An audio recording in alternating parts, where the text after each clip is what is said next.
Naitwa John Musaka, mwalimu msimamizi wa michezo St. Joseph's Girls Kitale, na tumewasilisha soccer girls, rugby sevens na basketball 3x3.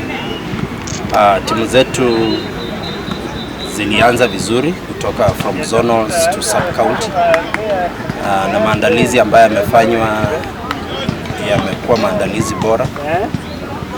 Tumehakikisha kuwa vitengo vyote vya timu zetu ziko tayari. Maandalizi kabla ya nationals, timu zetu zimefanya mazoezi ya kutosha. Our technical benches wamefanya homework mzuri, na vile tumefika nationals, matarajio yetu ni kubeba kombe, kuanza na soccer, rugby sevens na basketball 3x3. So kama shule tunashukuru our chief principal, mwenye amekuwa so supportive to the team, has financed the team through the board of management, na timu iko na kila kitu ambacho inahitaji kwa sababu ya ushindi. Is Habil Amol, head of sport M-Pesa Foundation Academy. M-Pesa Foundation Academy is representing Central Region, and we are here with several teams. We have basketball girls, rugby sevens boys, volleyball girls, tennis, table tennis, and badminton, both girls and boys. So we qualified here as we came here as champions of the Central Region in those teams. Apart from rugby sevens, where we were number 2, and our team is well prepared, and the competition was also very stiff at regional level. But we are here, we prepared the team well. Teacher from Change, the ambitious Change, which are South Kabaka zone. We are the Kisii champion we are rugby girls champions in Kisii County, and we were runners up in the region. As tumekuja national, tumekuja kama number 2 after Nyakach, and tumejitayarisha vyema. Tuko tayari kwa hizi michuano. Lengo letu ni kwenda East Africa.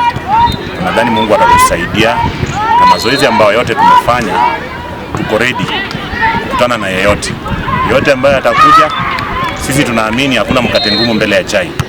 Yote anakuja tunamtumbukiza ndani, kama anaweza kulika bila chai pia tunamkula. Hiyo ndio lengo letu. Under guidance of our highly esteemed coaches that have done a good job to prepare the teams to this championship. Our expectation, especially that we are bringing some of the teams here for the first time, like rugby sevens and basketball girls. We anticipate a tough competition, but we are equally confident that we are going to also give a stiff opposition, because as is the wish of every team in this championship, is that we be crowned champions in the events that we are going to present. And we are looking forward to also get a good representation to the East Africa Games that will be held in Uganda in the next few weeks. Na pia tunaamini hakuna rugby ngumu. Ndio wasichana wetu ni wadogo bado, lakini wanajiamini. Tumeanza nao mbali, na hii ni product ya hapa. They are girls from Kisii, na wote ni wazaliwa hapa, na hii game wameipenda zaidi. Tulianza ndio wakiwa na ugumu kidogo, lakini saizi wanaifurahia. Na kile tunaomba ni mashabiki waje, watu kama home team mtushike mkono. Tunahitaji hiyo story, because we play 7, na hii game ni 14 minutes you are done. So we are targeting to win at least 6 matches for us to qualify for East Africa, and that one I think we'll have achieved our goal.